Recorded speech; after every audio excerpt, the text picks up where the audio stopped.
हमारा जो गोरखालैंड का सवाल है, ये सवाल ये विकास का बात, ये दाल भात का बात नहीं है। ये हमारा जातीय चिन्हारी का बात है, नेशनल आइडेंटिटी की बात है। ये हमारा कॉन्स्टिट्यूशनल सेफगार्ड का बात है। इसीलिए उस जेन्युइन डिमांड के ऊपर कोई छलछाम ना हो। उस जेन्युइन डिमांड का जल्द से जल्द उसका पूरा करने का काम हो केंद्र से, हम ये चाहते हैं। गवर्नर साहब ने मेरे को पूछा कि आपका अनुभव से, आप यहाँ के हो तो क्या क्या समाधान निकल सकता है, तो मैंने कहा nothing less than 6 schedule status and the highest form of political autonomy it would be a state. एक राज्य होना चाहिए, राज्य नहीं हो तो एक केंद्र शासित प्रदेश बनना चाहिए। ये सब विषय पे हमारा चर्चा हुआ। रीज़न है हमारा जो पुराना डिमांड है, separate state of Gorkhaland, taking into consideration of all the hills, Terai and reverse, हम लोग का भी इसमें हम लोग का डिसीजन होना चाहिए। तो अलग से हम लोग का एस्पिरेशंस के लिए ये डिमांड फुलफिल होना चाहिए, ये आप सरकार को बताइए। इसीलिए हम लोग को भी सेपरेटली इसको आप लोग इशू को एड्रेस करना पड़ेगा बोल के आप सरकार को बोलिए बोल के हामीले बोल्नु। गोर्खाल्यान्डको मुद्दा भनेको चाहिँ युगौँ पुरानो हो नि त, जो हालसम्म हामी लागि परेको छौँ। यही मुद्दाको निम्ति, यही अलग राज्यको निम्ति नै हाम्रो थुप्रो शहीदहरू पनि भयो नि त। 86 मा होस् चाहे 2017 त्योभन्दा अगाडिको आन्दोलनतिर होस्, थुप्रै हामीले बहुत कुरो गुमाएको छौँ यही आन्दोलनको निम्ति होइन र। आज कसैले आज के अरे भाजपाको एउटा एमपीले उत्तर बङ्गालको राज्यको डिमान्ड उठाउँदाखेरि हामीले नउठा भन्नु मिल्दैन। उहाँको एउटा संवैधानिक अधिकार हो, उठाउनु पाउँछ। तर यो कुरा स्पष्ट छ, हामी हाम्रो मुद्दा छोड्दैन, किनभने यो हाम्रो संवैधानिक मात्र होइन, कानुनी मुद्दा पनि हो, हाम्रो अधिकार पनि।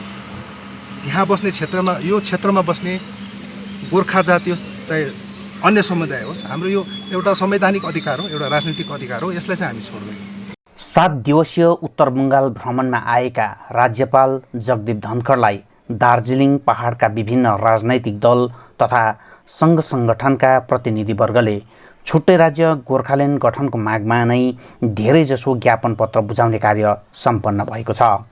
आज आफ्नो 7 दिवसीय भ्रमण सकेर राज्यपाल धनखड दार्जिलिङबाट फर्किएका छन्। उनलाई ज्ञापन चढाउनेहरूमा दार्जिलिङका भाजपा विधायक निरज जिम्बा, क्रामाक्पा पार्टीका अध्यक्ष एवं पूर्व सांसद RB Rai, national Gorkhaland committee, Darjeeling youth forum आदिका प्रतिनिधिवर्गले छुट्टै राज्य गोर्खाल्यान्ड गठनको मागमा ज्ञापन पत्रहरू बुझाएका हुन्। धेरजसो प्रतिनिधि टोलीले नै छुट्टै राज्य गठनको पक्षमा राज्यपाललाई ज्ञापन सुम्पने कार्य गरे पनि राज्यपाल धनखडले भने छुट्टै राज्यको माग सम्बन्धमा एकै शब्द पनि बोलेनन्। सामाजिक सञ्जालमा सक्रिय राज्यपाल धनखडले यसपल्ट दार्जिलिङमा भेट्न आएका प्रतिनिधिवर्गको फोटो समेत आफ्नो ट्विटर मार्फत सार्वजनिक गरेनन्। उनले भाजपा सांसद जोन बार्ला अनि भाजपा विधायक निरज जिम्बाले आफूसँग भेटवार्ता गरेको भिडियो मात्रै ट्विटर मार्फत सार्वजनिक गरे भने भाजपा विधायक जिम्बाले राज्यपाल समक्ष राखेको छुट्टै राज्य गोर्खाल्यान्ड तथा पर्मनेन्ट पोलिटिकल सल्युसन सम्बन्धमा समेत एकै शब्द समेत खर्च गरेनन्।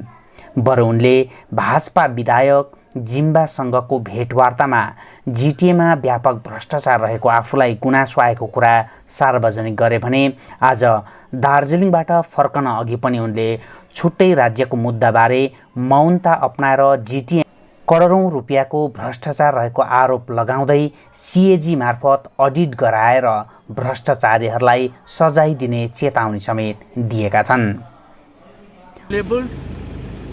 Den of corruption, inefficient, in spite of crores and crores of rupees, there has been no matching development. Unfortunately, since 2017, there has been no elected body. That is decimation of democracy.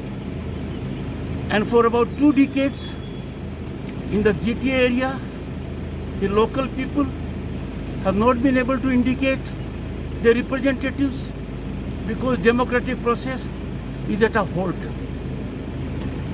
Serious demand was made that for years together While thousands of crores have been given to GTA, there has been no audit. As governor, under the Act, I have power and authority. I will ensure that there is full special audit by CAG of GTA accounts, so that those who were in the board of administrators are made duly accountable. This is an area that needs development. This is an area, one of the best in the world. We cannot afford to ignore it. I have used my visit to have a strong connect with North Bengal. It will go a long way in shaping North Bengal, its development, and to realize the dream of its people. Thank you so much. अर्कोतर्फ राज्यपाल जगदीप धनखडले जिटिएमा व्यापक भ्रष्टाचार रहेको आरोप लगाएपछि पूर्व जिटिए अध्यक्ष अनित थापाले जिटिएमा अडिट भएको स्पष्टीकरण दिँदै सिएजीले अडिट गरे त्यसलाई पनि स्वागत गर्ने स्पष्टीकरण दिएका छन्। हेर्नुस्, अडिटको कुरा पहिला पनि भएको हो अनि मैले अडिटलाई जहिले पनि स्वागत गरेको। अनि कुनै पनि गभर्नमेन्ट बडीमा अडिट हुनु जरुरी छ। अनि हाम्रो जिटिएको इन्टरनल अडिट भइरहेको छ।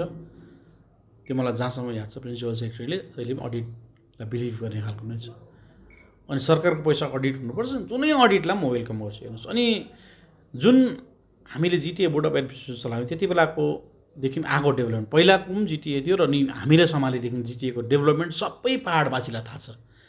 यो सर्ट 1.5 वर्ष 2 वर्षभित्रमा हामीले कति चाहिँ जिटिएमा काम गऱ्यौँ सबै मान्छेलाई थाहा छ। अनि कस्तो क्वालिटीमा काम भएको छ त्यो पनि याद छ। हेर्नुहोस्, र हामीलाई त्यसमा कोही दुई मत छैन। अनि वी अलवेज वेलकम अडिट। तर एउटा कुरो के हो भने अब एउटा गभर्नर आएपछि गभर्नरले गर्ने कुराहरू, गभर्नरले दार्जिलिङको हितमा के चाहिन्छ त्यो गर्ने कुराहरू गरेर जानुपर्छ।